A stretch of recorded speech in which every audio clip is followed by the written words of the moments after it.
I'm trying to build up a small meadow next to my house as a pollinator space. We have this hill on the backside that has had crummy soil since we moved in. It was sandy and covered in ants and strawberry grass. For years, we've talked about turning it into a garden space, and finally we've started making some strides. For the past 2 seasons, we've grown garlic at the bottom of the hill, and it seems happy there. And this year we added some pumpkins, and then a whole bunch of meadow mix, whatever that is, from a local seed place in Hudson Valley. So far, all we've had is one black-eyed Susan and a whole bunch of green stuff, of which much I'm guessing is not what we actually planted, but rather whatever came in on the compost. But hey, that's okay. It's not a sandy ant farm anymore. Along my walks near home, I've been picking off the tops of wildflowers as they go to seed, goldenrod, Queen Anne's lace, and phlox, and just tossing the heads into my new meadow nursery. I'm hoping some may not be eaten by the birds and will turn into something for next year. As we get toward fall, I have some milkweed seed to plant as well. Once it's established, I know it'll just keep spreading. So in a few years, I hope to see more butterflies.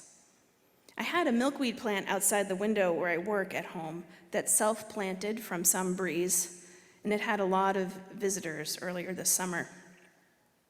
Our echinacea is always covered in butterflies, bees, and moths, and the anise hyssop in the garden is alive with buzzing all day long. It's been so wonderful to have all these critters nearby, for me, a sign of hope in challenging times. It's hard not to think about transformation when you're working in a garden. The tiny seed becoming a plant, becoming food for insects and people. The 20th century Unitarian Universalist theologian James Luther Adams often used the image transforming reality as a metaphor for what some call God. In our story, maybe life itself. And this is a short excerpt from an essay that he wrote called Guiding Principles for a Free Faith. The commanding, sustaining, transforming power can, at least for a time, be bottled up in dead words or in frozen institutions. The sustaining, transforming reality can be perverted by willful peoples abusing their freedom into a power that, up to a point, supports evil. Yet, if we could not so abuse our freedom, we wouldn't be free. In history and in the human heart, there are then destructive as well as creative powers. These destructive powers are manifest in the social as well as the individual life, although they are most subtly destructive in the social life, where the individual's egotism fights under the camouflage of good for the nation, the race, the church, the class. These destructive impulses seem veritably to possess people, blinding them, inciting them to greed, damaging the holy gifts God provides. This is precisely the reason for the need of the redemptive, transforming power. Indeed, and he put this in quotes, pious are often most in need of transformation. I really appreciate his way with words. Here's how I understand what he's saying in there. What he calls the sustaining, transforming power, what I call that which we can never fully understand, what some might call God or love or the interconnected web, can seem bottled up or distant when people are abusing their power and impinging on the freedom of others. Some of the people doing that abuse and causing destruction do it in the name of institutions or under the guise of what is good for their nation, race, religion, or power. And it blinds them to the power of interconnection. In our story this morning, it tells a tale for the turning of the seasons and the people who fall, who listen too hard to fear. What kind of traps do they fall into? They hoard food and resources. They lose trust. In our struggles, especially when it comes to issues of power, we humans cause pain and suffering to others and to the earth. As James Luther Adams says, this is precisely the reason for the need of the redemptive, transforming power. The balance of freedom, free will, and the responsibility we have to one another is something that theologies and religious traditions seek to describe. In his work on Unitarian Universalist theology, James Luther Adams wrote about what he called the 5 smooth stones of religious liberalism. There are 5 theological principles, and this is them in a little thumbnail. Religious liberalism depends on the principle that revelation is continuous. That's the first one. And another way to say it is the universe is still speaking. Our understanding is not fixed. The second is all relations between persons ought ideally to rest on mutual free consent and not on coercion. Or faith should be based in compassion and love and not fear. Religious liberalism affirms the moral obligation to direct one's effort toward the establishment of a just and loving community. Justice work is central to faith.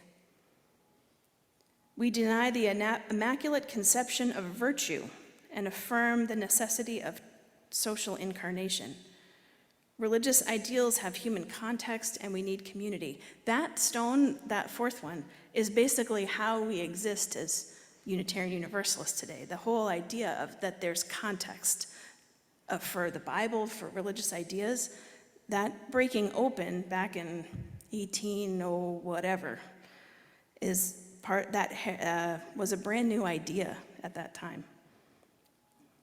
And then finally, liberalism holds that the resources, divine and human, that are available for the achievement of meaningful change justify an attitude of ultimate optimism. We have hope. Our understanding of our world and our faith are incomplete. And engaging with transforming power, with mystery, is vital as we seek to live into our values and beliefs and make meaning. Transformation can sometimes be a welcome surprise or the end of a really long road of work. Once upon a time, I thought that caterpillars became butterflies by going into a chrysalis and growing wings, which would be cool enough if that were true. But that's not what actually happens, right? Who knows and would want to share in layperson's terms what happens? Kenny. Oh, he's just getting the mic. Virtues of being the tech guy. They melt into slime and then reform into a butterfly. Yeah, it's gross and awesome. All that munching that they do on leaves and things, I think they shed their skin 5, or monarchs anyway, shed 5 times, and then maybe the 5th is the chrysalis. And then they melt, they produce an enzyme that dissolves them, and then those cells reform into a butterfly. What? How? That's a different sermon about like us melting and reforming or something, but I brought it up today because nature is amazing, and it keeps reminding us again and again how transformation is part of the web and cycle of life.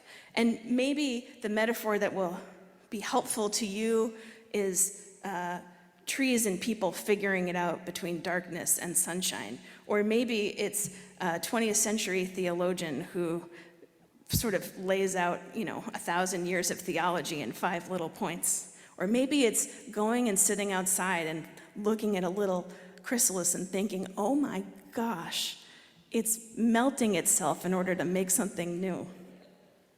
Whatever it is, it's great. A caterpillar to a butterfly, a seed into milkweed, carrot peels into compost, a group of people who happen to live near each other in a community, a group of people who want to talk about stuff in covenanted congregation. All of these things, a sustaining, transforming power reminds us and helps us on our path. May we find and offer hope and compassion to each other on our way. And may it be so, and amen.